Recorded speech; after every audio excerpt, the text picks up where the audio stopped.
Hi, friends. I thought I would come in and talk to you a little bit about our trip as a couple that is financially independent yet working to retire in 1 to 2 years. We are still working. We have reached our financial independence number, which means we could live on the interest for the rest of our life, but we would like to have a little bit more to have some flexibility. We're also trying to sell our business. So we're trying to work another 1 to 2 years, and we are being mindful of our finances while also trying to live and enjoy life. I'm Courtney. Thank you very much for being at my channel. I mostly talk finances on here, health, quality of life issues, but I'm a big proponent of financial independence.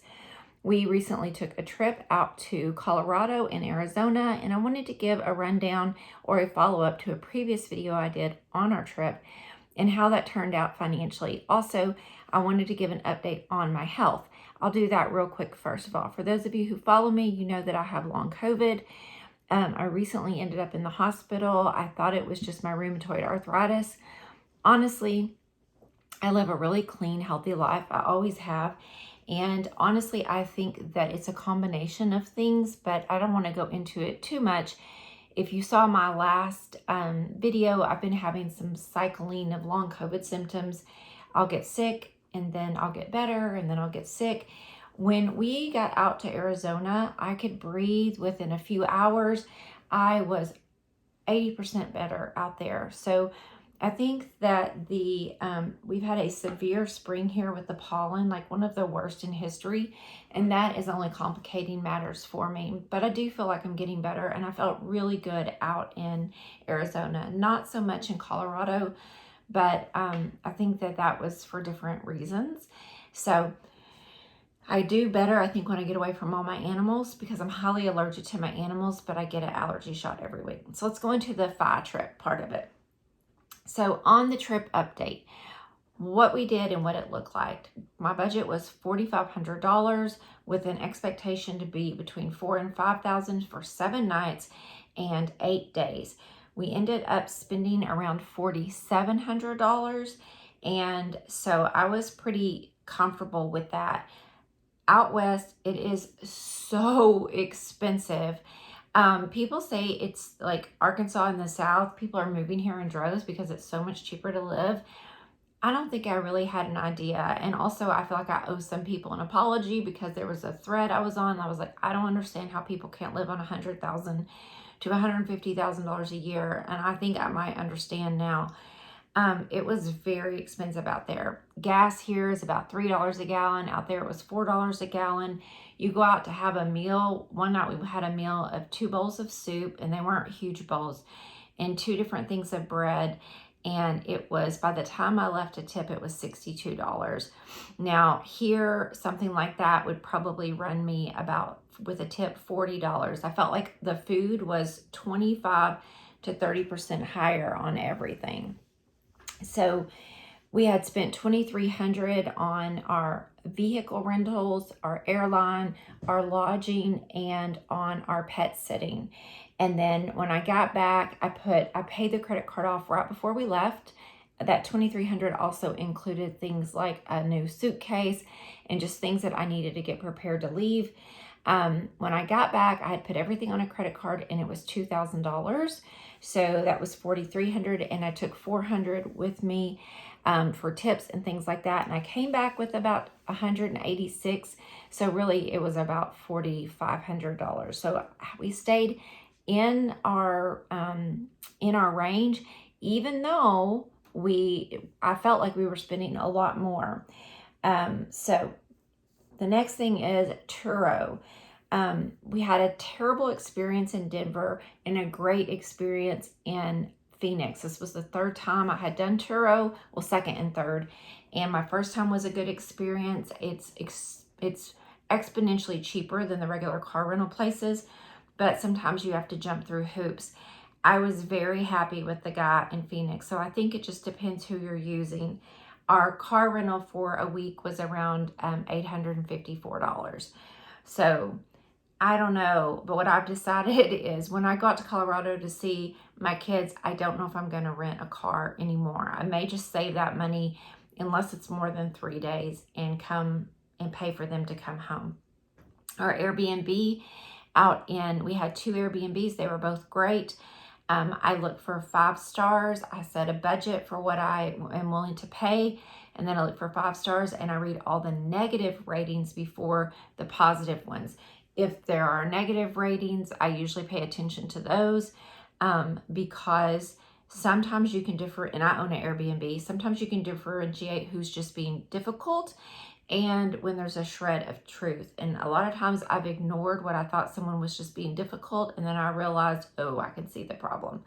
So the next thing is planning to eat in. If I had to do it again, because we were in Sedona and I'm a vegan and I'm gluten-free, and there was so many options there that I decided to not get anything in besides breakfast. So when we got there, we went and got like fruit and oatmeal and nuts for breakfast every day, and we had our coffee. And we did get snacks as well, and our Airbnb provided a lot of snacks. So we do not buy any snacks at convenience stations or anything like that. We always pack our own snacks. It's just so much cheaper. That's something I don't even think about because it's so expensive to get snacks at gas stations that we just always buy our own in bulk. Like I'll buy 6 at a time rather than 1 at a time. So if I had to do it all over again, I would have made a plan that when I got there, I would have made 1 to 2 things up, like a soup or a salad, so that we would have had it to eat on. By the second day, we were sick of eating out. We were sick of the cost. The food was very heavy, even though it was vegan. They used a lot of like peanut sauces, and I love peanut sauces, and tahini and coconut oil, and it was far richer. I love spicy food and I use a lot of spices, but I eat a low-fat diet. The food was so rich that we were just feeling like almost sick. So financially, it wasn't worth it to eat out every single meal or lunch and dinner every day. I had to do it over again. I would have planned something simple, like having a potato soup and some bread, or having a pasta salad with some beans in it or something like that. The next thing is we just avoid shopping. It's not like there was this place called like Talapaki Village. I don't know how to pronounce it.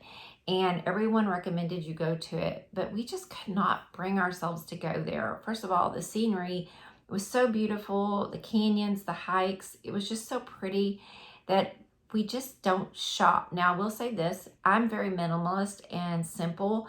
And my husband is more about like, he's going to buy a souvenir. Okay. I could care less about that stuff. I allow myself, if I see something I really love, to buy myself something, but he wanted to get his girls a keychain. And I was like, do you think they'll use it? I mean, is it just going to junk up their life? Cause that's my brain, right? Like it's just more crap from, that we don't need. So, and also I grew up in a tourist town, so I go to these tourist places and I see that it's the same stuff we have here.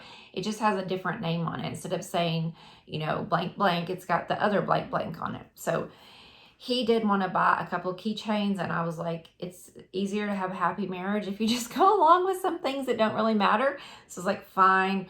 I did not get my kids anything because honestly, I didn't think my kids would want like a t-shirt. In the past, we went to Yellowstone. I got them all a t-shirt and I only saw one of them ever wear it. So anyway, we just avoid shopping. He did get a Grand Canyon hat at the Grand Canyon. He had been wanting a ball cap anyway, and he got a couple of keychains, and I was like, buy whatever you want. I don't care. We did go to a used bookstore to buy a book, and we found that on accident. We were going to go to the library. I needed to use the restroom, so I was like, let's pull into the public library because that's, they always have a clean public restroom. So we noticed they had a used bookstore, so we went to the used bookstore and found a book to read for $3. We mainly did things like hiking and drives, and that was really all we needed to do. We really didn't want to do anything else. We did take the train to the Grand Canyon. That was our biggest expense, and that was $434. It would have been about half of that, but most of the seats there were no coach seats left. There was only first class and what they call like the bubble train, which is the top floor. It's even more expensive than first class. And that's all the seats that were left the night before the train. We decided to go. I'm glad we did. It was a good experience. I don't regret spending the money. for a once in a lifetime experience. It's not something I would repeat if I was there. I have an extreme fear of heights, so I didn't even care about seeing the Grand Canyon, but my husband loved it. And it was good. We saw a bunch of elk, and it was fun. The next thing was we drank water mostly when we would go out. We did do a couple of juices, and we got some acai bowls. But for the most part, we drank water when we went out, because if there wasn't anything to drink on the menu except alcohol or soda or tea, unless there was a specialty tea, there was a place called Wildflower or Wild Child Cafe, I can't remember, in Phoenix. And they had really good like mango tea and rose petal green tea or something like that. And I could sweeten it with stevia. I did, in those cases, get one there and one to go. But mostly we drank water, and I would say it saved us money, but you can hardly eat a meal for two people for under $100, and that was without alcohol or appetizers usually. Sometimes you had to pay for the bread, which in the South, you don't normally pay for bread at your table. But yeah, so my husband likes to eat bread quite a lot. So the next thing we did was shorter trips in the future. We didn't do this, but in the future, I think 8 days was too long for me. I think we'll do one destination trip per year.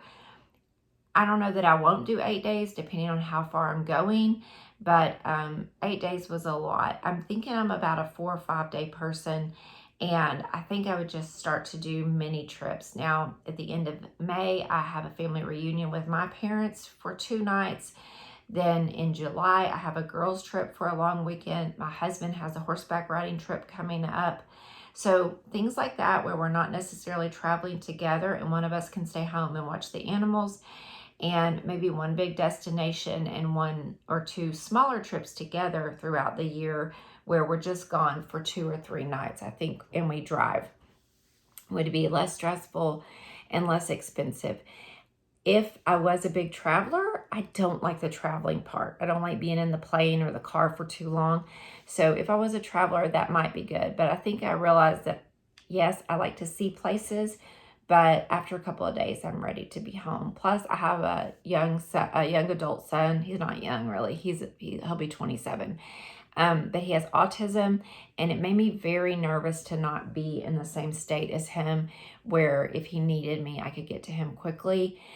He'll do things like, there's been one time he blew out a tire and he had to call me and I had to organize it. And maybe I could do that from far away, but I just don't like being away from him. And I have elderly parents for too long at a time. So anyway, that's how things are going. That's how things went. Thank you for being here. Overall, we spent about $4,500 for 8 days. And we didn't try to skimp and save. We just set a budget and we stuck to that. Though I will tell you, I kind of quit even trying when I realized how expensive it was. I mean, I tried. I'm just naturally frugal. But I was like, okay, well, we're just going to have to chalk this up to it's not going to work out the way we thought. But I was pleasantly surprised when I got home and looked at the credit card and was like, oh, wow, we did actually stick to our budget, even with that $434 train ride. So thank y'all so much for being here. I appreciate you. Bye-bye.